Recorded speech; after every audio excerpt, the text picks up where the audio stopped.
What's up, board fam? Eric here. It's time for another AMA video, Ask Me Anything Anonymously, where you guys get to ask me questions, and I have no idea who you are. If you would like to submit a question to get answered here, you can click on the link in the description box. Now, as far as last week, typically I do a bonus video for members only that include questions from the AMA that were not included in the main video, but unfortunately there was a lot of comments in there that just couldn't be made into a video. They weren't really interesting enough, I guess, for me to talk about in a separate video. I tried to make it work. It didn't. So this week you will get a members only video, and it might combine some of the stuff from last week and this week's questions to make one big video.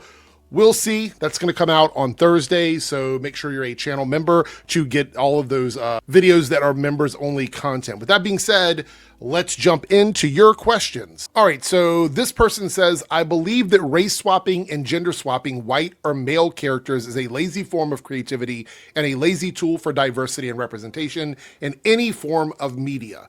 I believe that making new and original characters is a true and powerful tool for diversity and representation in any form of media. Also, if people still complain whenever they do make original characters by crying woke or DEI, then they deserve to be called out for it. Am I wrong? So when you're saying, am I wrong, you've got several things here, so I'm not sure exactly what you're asking about wrongness. I'm assuming you mean all of it. And I think that not all of it is the same. It's not all equal in whether you're right or wrong. So first of all, you say, I believe that race swapping and gender swapping white or male characters is a lazy form of creativity and a lazy tool for diversity and representation in any form of media. That's not always accurate. There's been lots of examples of characters that have been race or gender swapped and they've been just fine.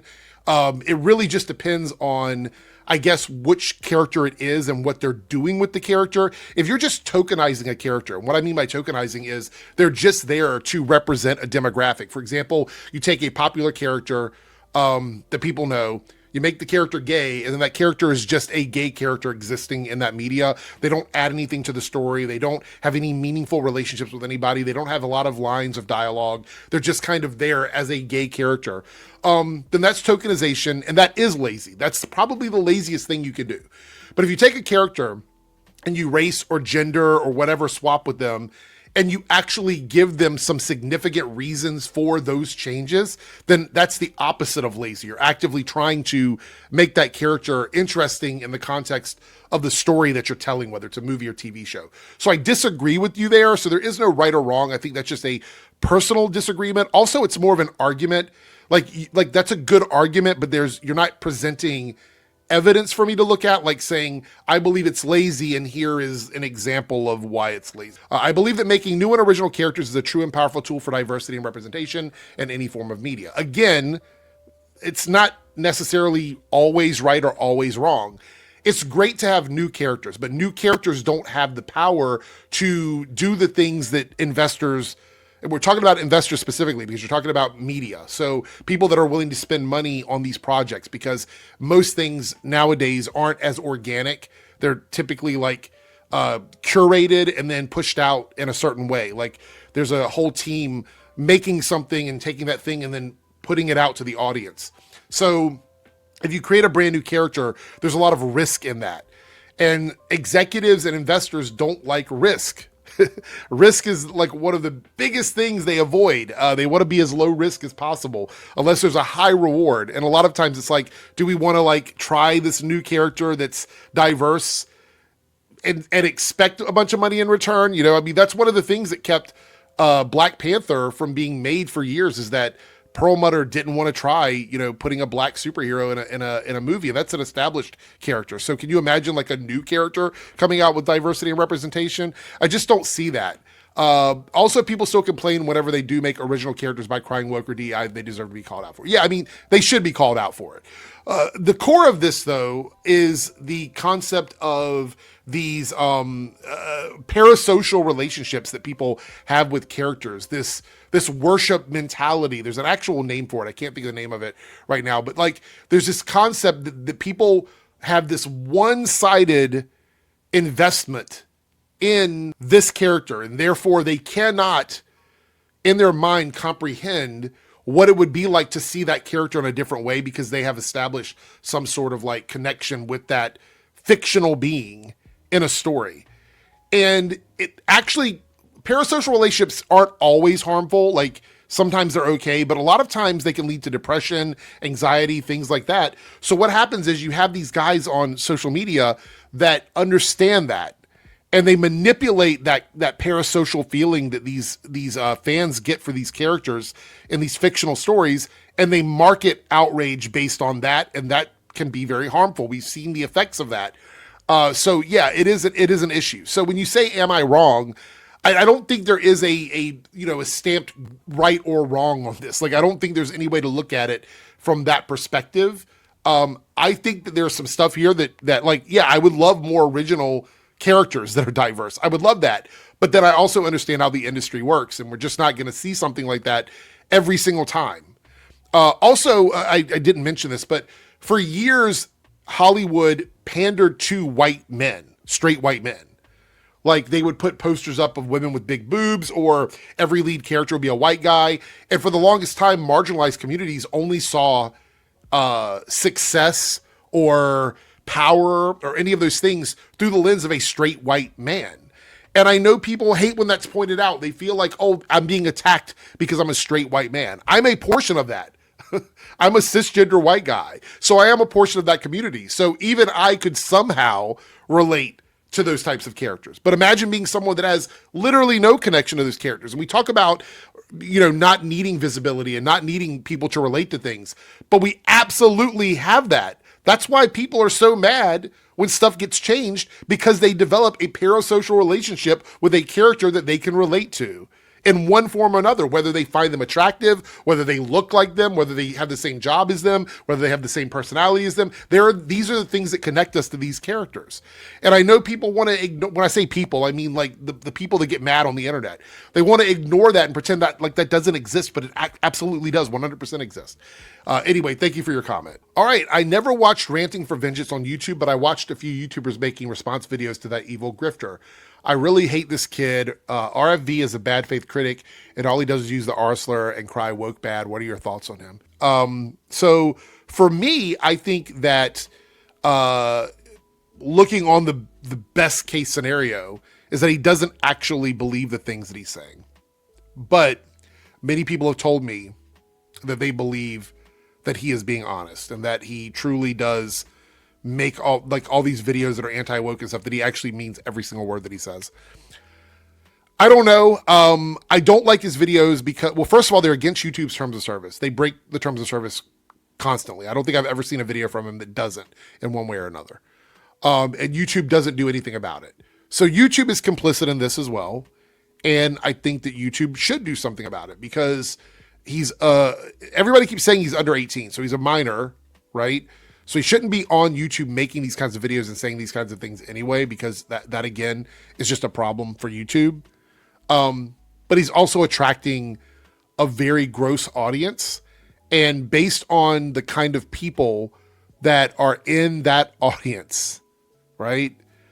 I think he's putting himself at risk by being so into all this like anti like woke shit. I don't know. I'm going to leave it there, but thank you for your comment. It's really sad that anti-SJWs are against race swapping for regressive and for culture war BS reasons. Good thing I'm the only one who is against race swapping for progressive reasons. And I hope that there are progressives out there who are against race swapping for progressive reasons as well as one day. I mean, I don't know if this is a legit comment or not. Maybe it is. Too bad they're supportive due to performative open-mindedness. Also, if you're against whitewashing, congratulations, you're against race swapping. The difference is be damned. Thoughts? Well, I mean, whitewashing is a part of systemic racism, right? It's a system that has always been more white-leaning, and therefore, when you whitewash something, you are contributing to that system, which is, we have years and years and years of history of, of systemic racism. That's a whole different conversation. If I were to get into that, it's very, like, I would just be giving information out because we're not having an actual conversation, but systemic racism is absolutely real. And so whitewashing is a byproduct of that system, and therefore it is vastly different from changing somebody from white to another race. The majority of characters' default is white over years. If we're talking about books and things like that, the default setting for that is white man. and then everything else is optional. Sometimes you don't even get the options of that. It's just, that's all it is. So I can't remember, someone recently talked about this. I remember seeing a quote about it on Twitter of all places, about how we're trying to catch up with, 50, 60, 70 years of like mainly white men being white cisgender men, being the only characters we ever saw in media. And then people are like, oh, well, look back at like this one, movie with a black guy as lead, or this one movie with a woman as a lead, or something like that. It just, the numbers don't, the math doesn't math. There's far more content out there that caters to a white male audience than anything else, by far. By far. If you're talking about Hollywood, you're talking about movies and TV shows, it just is. Most characters were created were default white. So that's why changing them, especially when it's like a supporting character, that's another thing. You'll have a character in a cast where it's like 95% white people, and they take one character, they're like, we can do something interesting with this character if we change their gender, or we change their race, or something like that, change their sexuality. We can do something really interesting with them because they're kind of just a very basic, simple character. And then you'll see a million people on Twitter and YouTube freak the fuck out and get mad that this supporting character from like 5 issues of a comic book was race swapped. I see it all the time. It happens quite a lot. And so they do that, and it's like, oh, we don't want this because they're taking away this very plain, conveyor belt, white character that's just been pushed out with all these other white characters. I don't have an issue with it. I don't really understand. Like, I've tried to rationalize this because obviously I'm an old white guy. I don't need every single character to look like me. I don't need every single character to sound like me, to do all the things that I do.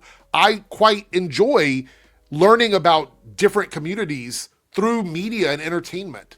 I like that. So if you're going to take a character that I have seen as a white character and I've followed them through stories for 30 years, I don't mind if one movie or one TV show decides to try something different with them. I don't think it's worth freaking out over. I think it's a really weird thing to get mad about. I don't understand why that's a problem. I try to figure it out. I try to put my mind in the mind of people who argue about this, and I just don't understand it. I don't know if I'm going to include it in this video as well, because it was another question in this batch of questions where I talked about parasocial relationships. If you have a worship addiction, what is the term? Let me look this. All right, so it's called worship syndrome, where you're so connected to a character that you cannot for a second, a fictional character, you cannot for a second detach yourself from that character and give this character be open-minded about this character and allow the character to be something else, then that is an unhealthy parasocial relationship. It's legitimately a problem. You should not feel that way or that strongly about a fictional character from a comic book or a cartoon or something like that. You should not. It is absolutely detrimental to your mental and emotional health to be that connected to a character where you feel upset that they might exist in another form that you haven't approved of. All right, I'm really sad that Star Trek Starfleet Academy is getting canceled after they'll release a second season soon. They have an original diverse cast, which is based, and it is confirmed that we have a gay Klingon. You're probably not going to enjoy what I have to say about that, but let me read your whole statement first. And the show, which is also based because we have a gay character from the War College kissing the Klingon character on the cheek. It's a really good first season. It's sad that anti-SJWs are bashing it and calling the series not Star Trek for some reason. Have you watched Starfleet Academy on Paramount Plus? Yes, I absolutely have. It's a good show. Do I think it's perfect? No, I think it has flaws, but I've used this analogy before. There's no reason to complain about the color of a door when the house is on fire. So any little nitpicks I have about it, I just don't think they matter because everyone is screaming and the house is burning. So don't really need to contribute to that. I've talked about it on my live streams before. Okay, so as far as the gay Klingon character, this is the one thing that kind of bugs me as a gay person. I don't like projecting my sexuality on a character in a fictional space world where we don't understand the dynamics of it. What I mean by that is sexuality in fiction can look like a lot of things. And if actors say something like in an interview or whatever about a character, I don't think that really for me confirms it in the show or in the movies, because it has to happen there. if it doesn't happen there, it's absolutely performative. And you go, well, no, he was definitely like crushing on this guy or whatever. Yes, but there was no explicit explanation of what that means. Is he bisexual? Is he pansexual? Is he demisexual? Like what does that even mean? And what does that look like between not only two characters in the future, but two different alien races where we don't understand the sexualities of either race 100%. So I think just putting the label gay on it for me is a problem. I know that the actor, I think it's Kareem, is it Kareem that plays Jaden, has said the term gay or whatever, but it's never been said in canon in the show. And I don't even know if I would want it to be said on the show unless they wanted to really explain it. So for me, I'm not even sure if that's something that I would like to see in Star Trek. But I like the representation of diversity and sexuality on the show, and I think it's really cool they do that. Also, you make a good point. People say they want original stuff. This show is absolutely 100% a bunch of original characters, with the exception of the Doctor being there, which I think is nostalgic for the people that might have loved Voyager, like myself, or any of the old Star Trek stuff. It's okay to throw a bone to us when it comes to that. And he actually played a pretty big role on the show. But yeah, this is a good example of having an opportunity to have characters that are different from the ones that we might be attached to and have a connection to, that we can see a different set of characters experiencing this world of Star Trek. But of course, the people out there who are have an unhealthy obsession with things, they're not just fans, they are overly obsessed with the media that they've consumed. They cannot for a second accept there's something else on the menu. You know what I mean? And that's pretty sad. Like if I go into a restaurant, and I've used this analogy before, if I go into a restaurant, I might love most of the stuff on the menu, but I don't have to love everything on the menu, but I don't think the restaurant should be closed because they offer items that I don't like. And that's where we are with these guys. They think if you serve something on the menu that I don't like, then shut the whole restaurant down.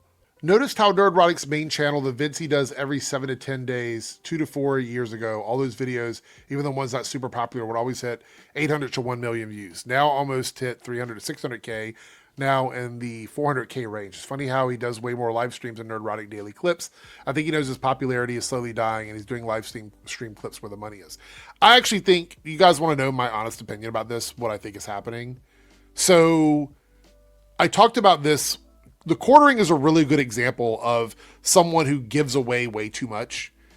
He had to fire like 70 to 80% of the people working for him because the money wasn't coming in. And so the team that he had to let go of them. What I think is happening with Nerdrotic, and he's just not talking about it, is he's also having to cut back on the people that work for him, and he's just not saying it.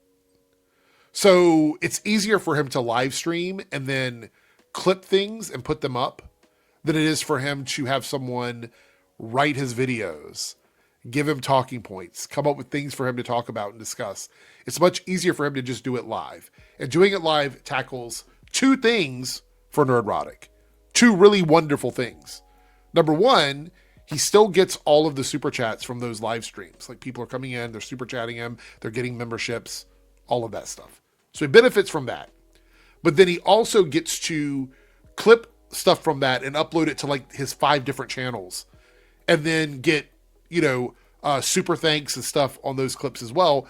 And he gets to do that without doing any sort of setting down and writing down a script, any kind of pre-work before that. So he doesn't have somebody writing a script. He doesn't have to read anything. He doesn't have to research anything. It's literally just him putting out those things the majority of the time.